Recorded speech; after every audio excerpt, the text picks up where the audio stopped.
प्यारे बच्चों, आप सभी अच्छे होंगे। आज की कक्षा में हम लोग जीव विज्ञान के अंतर्गत जीवों के प्रमुख लक्षण उद्दीपन को पढ़ेंगे। उद्दीपन की क्रिया क्या होती है? बच्चों, आप सभी समझते होंगे कि किसी जीव द्वारा दुख सुख का संवेदना व्यक्त किया जाता है।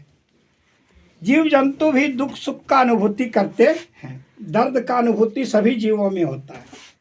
आप एक केंचुआ जा रहा है,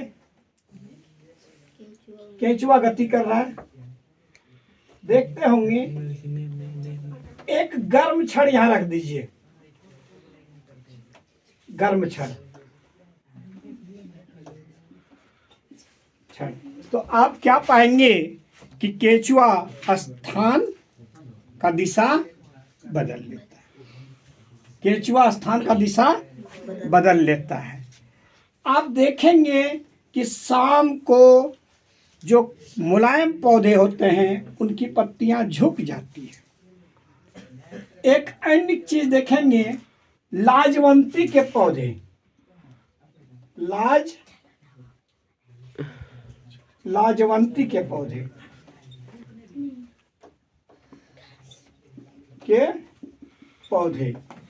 जिस तरह इमली का पौधा का पत्ता होता है, वैसे लाजवंती के छोटे छोटे पौधे पाए जाते हैं।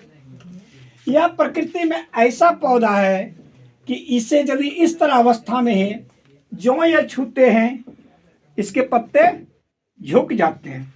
यह छूने के पूर्व है, छूने के पूर्व, और ये है छूने के बाद, छूने के बाद। यानी क्या होते हैं, लाजवंती के पौधे झुक जाते हैं, यानी उसकी टहनियां नीचे की ओर झुक जाती है। ये खेतों में आप जा करके अध्ययन कर सकते हैं। बरसात के दिनों में ये पौधे प्रायः उगते हैं। गर्मी के समय में हो सकता है न मिले। इसकी बहुत प्रजातियां हैं, इसकी बहुत प्रजातियां हैं। कुछ पौधे बड़े भी पाए जाते हैं। तो यानी देखोगे कि घोंघा, केंचुआ आदि रास्ते में कोई गर्म पदार्थ मिल जाए तो वो दिशा बदल लेता है। लाजवंती के पौधे झुक जाते हैं। रात को पौधे का पत्ता मुरझा जाते हैं। हमारी आंखें तेज रोशनी में सिकुड़ने लगती है, या सोया हुआ अवस्था में अगर लाइट एक बेगे जलाओ तो आंख या कोई भी बंद करने लगता है। ये जो आंतरिक शारीरिक क्रियाएं होती है बिना देखे भी हो सकती है। जैसे हम सोए रहते हैं तो हम देखते नहीं हैं, लेकिन अपने आप शारीरिक क्रिया होती है। तो वो सभी क्रियाएं उद्दीपन कहलाती है। जैसे अगर सोया हुआ में भी मच्छर काट रहा है तो हम नींद में हाथ चला देते हैं, तो ये उद्दीपन के लक्षण कहलाते हैं। यानी वह शारीरिक आंतरिक क्रिया जो कि हमारे शरीर में किसी भी तरह का परिवर्तन का विरोध करता है या परिवर्तन का प्रतिक्रिया दिखाता है, वह उद्दीपन कहलाता है। यानी किसी भी जीव में, हम लोग लिखेंगे किसी भी सजीव में, किसी भी सजीव अर्थात सजीव में जीव जंतु पेड़ पौधे, जीव जंतु पेड़ पौधे सभी, किसी भी सजीव के शरीर के अंदर बाह्य क्रियाओं के द्वारा, बाह्य क्रियाओं के द्वारा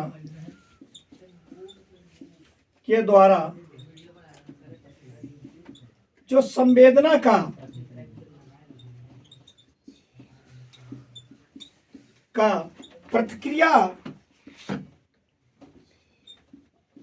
प्रतिक्रिया व्यक्त होता है,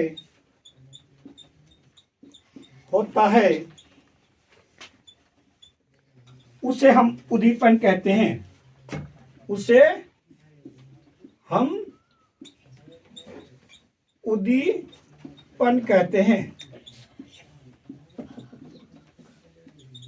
यानी आप सभी अच्छे से समझ गए होंगे कि किसी भी सजीव जीवधारी में या जीव जंतु पेड़ पौधे के शरीर के अंदर बाह्य क्रियाओं के द्वारा जो संवेदना प्रतिक्रिया व्यक्त होता है उसे हम उद्दीपन कहते हैं।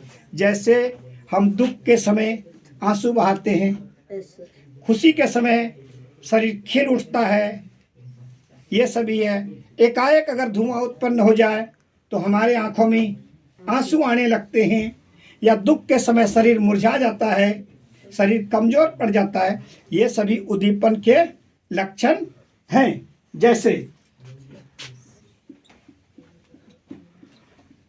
छूने से लाजवंती के पौधा का मुरझा जाना,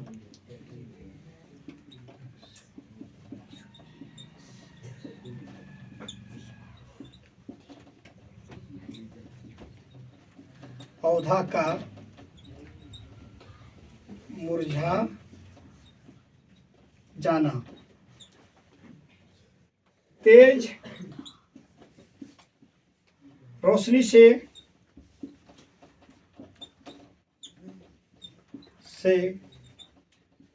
आंखों का सिकुड़ जाना,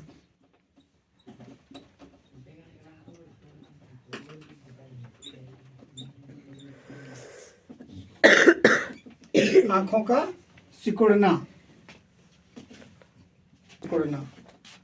गर्म छड़, गर्म पदार्थ रास्ते में मिलने से केंचुआ,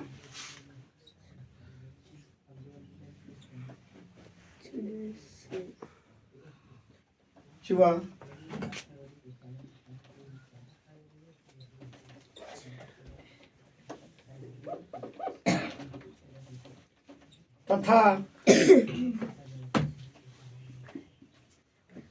घोंघा के द्वारा रास्ता बदल देना।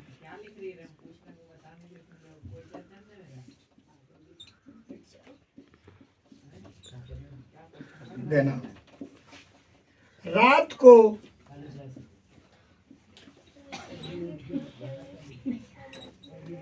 मुलायम पौधे का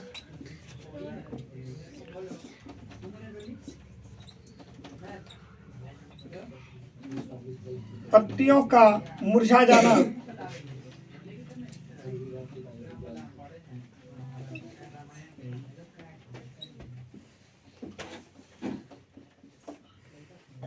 ये सभी उद्दीपन के उदाहरण हैं। यानी आज आप लोग समझ गए होंगे कि बाह्य क्रियाओं से शरीर के अंदर जो प्रतिक्रिया उत्पन्न होती है, चाहे वो कोई जीवधारी रहे, तो उन प्रतिक्रियाओं के संवेदनाओं को उद्दीपन कहते हैं। यह जीवधारी का प्रमुख लक्षण है। जैसे आप किसी मशीन को छुएंगे तो कोई संवेदना व्यक्त करेगा? नहीं करेगा। लेकिन आप किसी जीव जंतु से अगर प्रेम से हाथ फेरेंगे तो वो उसका प्रत्युत्तर देगा, चाहे कोई हो, कुत्ता हो, पालतू पशु हो।